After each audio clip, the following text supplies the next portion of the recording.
Puji nama Tuhan, Shalom. Malam hari ini kita mau belajar firman Tuhan. Sebentar lagi kita akan memasuki tahun 2022.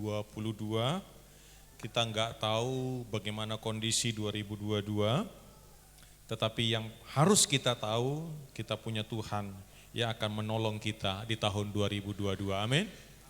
Hari ini kita mau belajar firman Tuhan Bapak Ibu.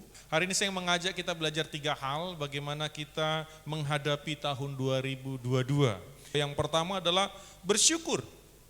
Yuk kita buka Alkitab kita dalam Mazmur 118 ayat yang pertama.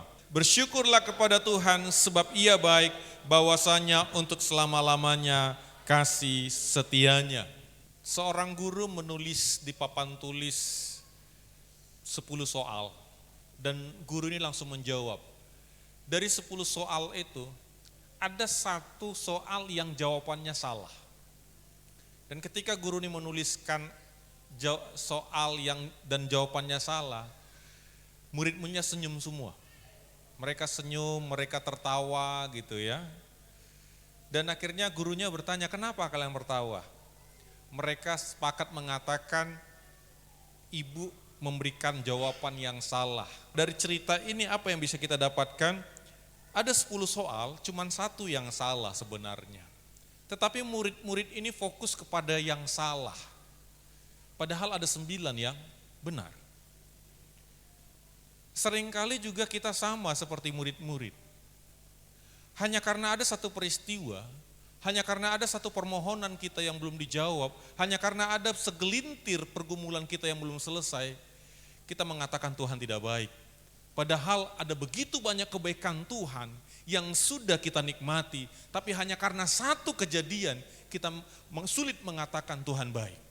Di dalam Kidung Jemaat saya lupa ayat mengatakan seperti ini, berkat Tuhan satu-satu hitunglah, niscaya kau akan kagum oleh karena kasih-Nya. Bapak Ibu, hari ini kita mau belajar bersyukur. Untuk apa yang Tuhan kerjakan dalam kehidupan kita? Bersyukur buat berkat Tuhan, bersyukur buat keluarga, bersyukur buat pertolongan Tuhan, bersyukur buat kemurahan Tuhan, bersyukur buat kesehatan, bersyukur buat pengampunan dan kesempatan. Saya tahu masih ada pergumulan yang belum selesai, tetapi jangan jadikan alasan hal itu untuk tidak bersyukur. Bagaimana kita menghadapi 2022 adalah bagaimana kita mampu bersyukur atas apa yang terjadi tahun 2021. Bapak Ibu Saudara kasih nama Tuhan Yesus, bukan keadaan yang membuat kita tidak bahagia, tetapi sikap dan respon kita. Ketika kita bersyukur, kita mampu melihat kehidupan dengan cara yang benar. Mari kita belajar untuk bersyukur, amin. Berterima kasih untuk apa yang Tuhan kerjakan. Orang yang bersyukur adalah orang yang yakin bahwa hidupnya itu atas kendali dan intervensi Tuhan. Orang yang bersyukur dia sadar bahwa Tuhan sudah menolong dia.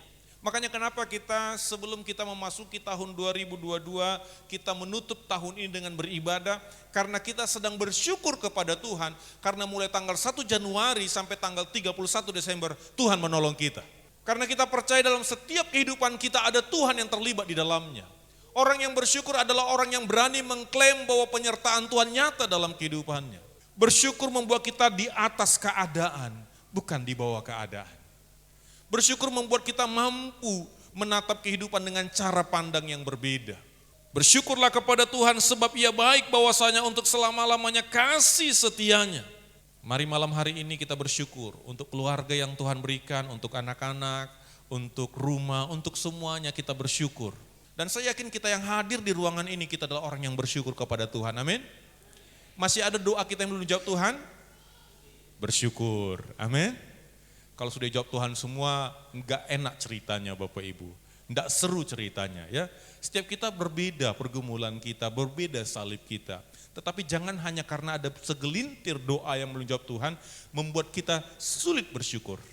Jangan hanya karena satu musibah kita mengatakan bahwa Tuhan tidak sayang kepada kita. Padahal dalam musibah itu pun Tuhan ingin mengekspresikan dan menunjukkan kasih-Nya. Itu yang pertama. Yang kedua, cara kita menghadapi tahun 2022, kita buka Alkitab kita sekarang, Filipi pasal yang ketiga ayat yang ke-13. Saudara-saudara, aku sendiri tidak menganggap bahwa aku telah menangkapnya, tetapi ini yang kulakukan. Aku melupakan apa yang di belakangku dan mengarahkan diri kepada apa yang di hadapanku. Yang kedua, saya ingin mengajak kita bersama-sama evaluasi diri.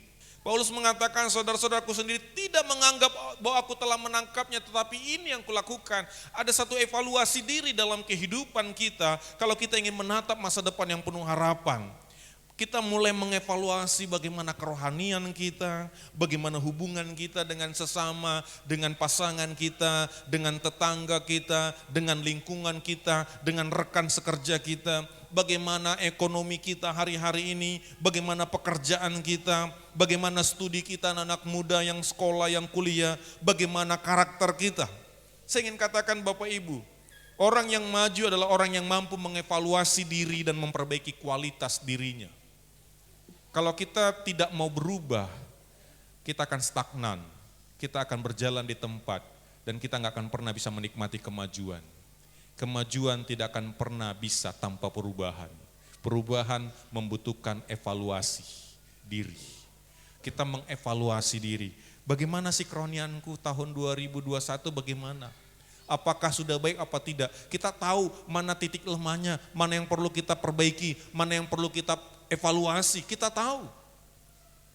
Orang yang hebat bukan orang yang bisa melihat kelemahan orang lain, tetapi orang yang bisa melihat kelemahannya dan memperbaiki kelemahannya. Mengkritik itu gampang, jadi komentator itu gampang. Tetapi autokritik terhadap diri kita itu yang sulit terkadang. Tetapi orang yang hebat adalah orang yang mampu mengevaluasi diri dan memperbaiki diri atas apa yang dia sudah evaluasi. Orang yang mau maju adalah yang mampu mengevaluasi diri, mengkritisi dirinya sehingga dia tahu mana yang perlu dibenahi, mana yang perlu diperbaiki. Dan ketika dia masuk 2022, yang lama itu sudah ditinggalkan. Makanya dikatakan, ini yang kulakukan, aku melupakan apa yang di belakangku, mengarahkan diri kepada apa yang di hadapanku. Berarti dia coba mengevaluasi dirinya, mana yang perlu ditinggalkan di tahun 2021 yang gak perlu dibawa di tahun 2022. Mana yang perlu ditingkatkan, mana yang perlu terus digesa, mana yang perlu terus dimaksimalkan, dan mana yang harus dilepaskan dalam kehidupan kita. Orang yang mengevaluasi diri adalah orang yang bisa memilah dan memilih mana yang perlu dilepaskan, mana yang perlu ditingkatkan. Orang yang mengevaluasi diri adalah orang yang tahu mana yang harus dijadikan sampah, mana yang harus terus dipertahankan dalam kehidupannya. Di dalam hal kerohanian, hubungan kita, apa yang membuat hubungan kita sering retak? Apa yang membuat hubungan kita sering bermasalah? Kita perlu cross check.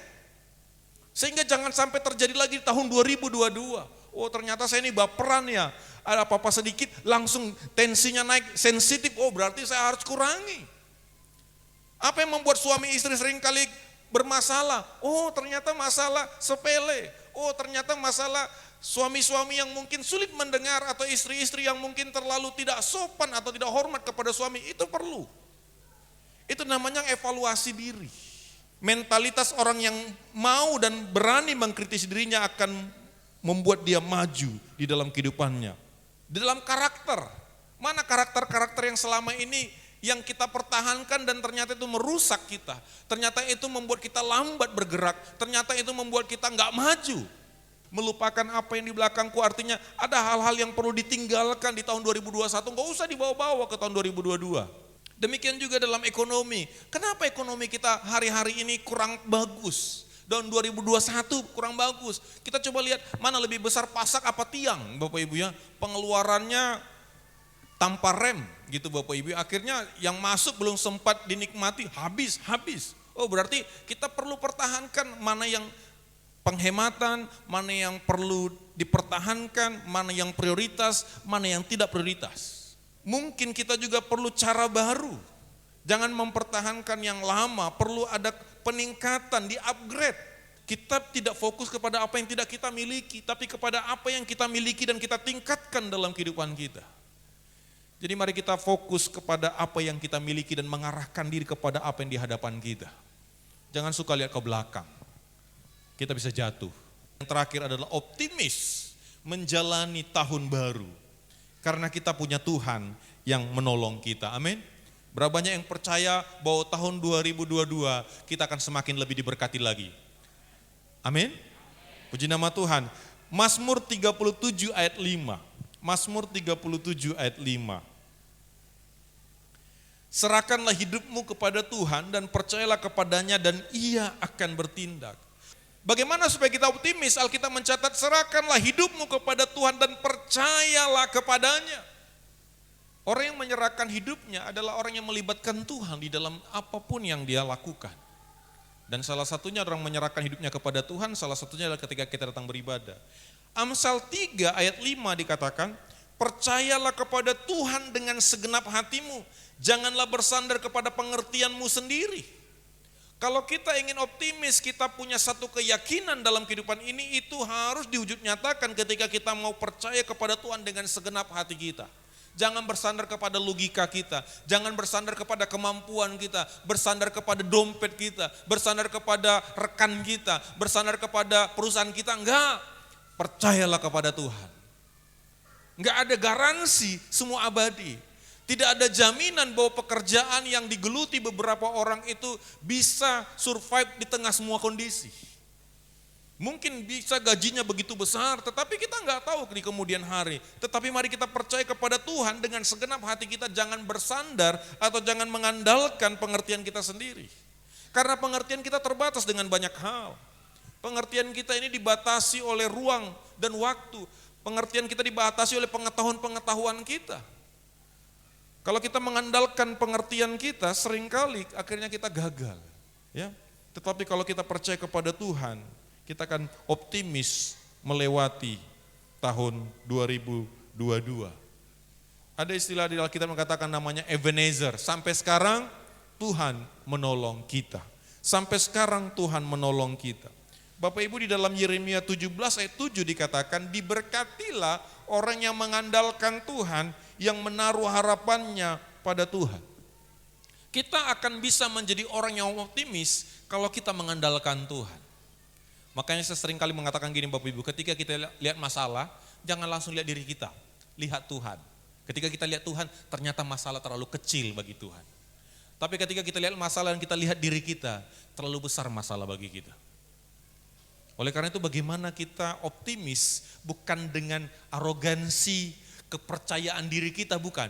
Tapi karena kita sadar siapa yang kita libatkan dan siapa yang menyertai kita di dalam memasuki tahun 2022. Orang yang optimis sebenarnya adalah orang yang menaruh harapannya kepada Tuhan. Yeremia 29 ayat 11 dikatakan, aku mengetahui rancangan-rancangan apa yang ada padaku mengenai kamu. Bukan rancangan kecelakaan, tetapi rancangan damai sejahtera, hari depan yang penuh harapan. Kalau kita pegang janji-janji Tuhan dalam kehidupan kita, kalau kita pegang janji Tuhan, saya yakin dan percaya kita akan optimis dalam kehidupan ini. Tapi kalau kita melihat realita, kita melihat kemampuan kita akan pesimis. Yakin bahwa Tuhan pasti menolong selama kita mau bekerja sama dengan Tuhan. Artinya ada bagian kita, ada bagian Tuhan. Ora et labora. Jangan kita hanya berdoa, kita enggak berusaha, sama saja nol. Sehingga inilah kebenaran firman Tuhan bagi kita pada malam hari ini. Bagi 3 cara menghadapi tahun 2022 supaya kita boleh berkemenangan, supaya kita boleh maksimal dalam kehidupan kita.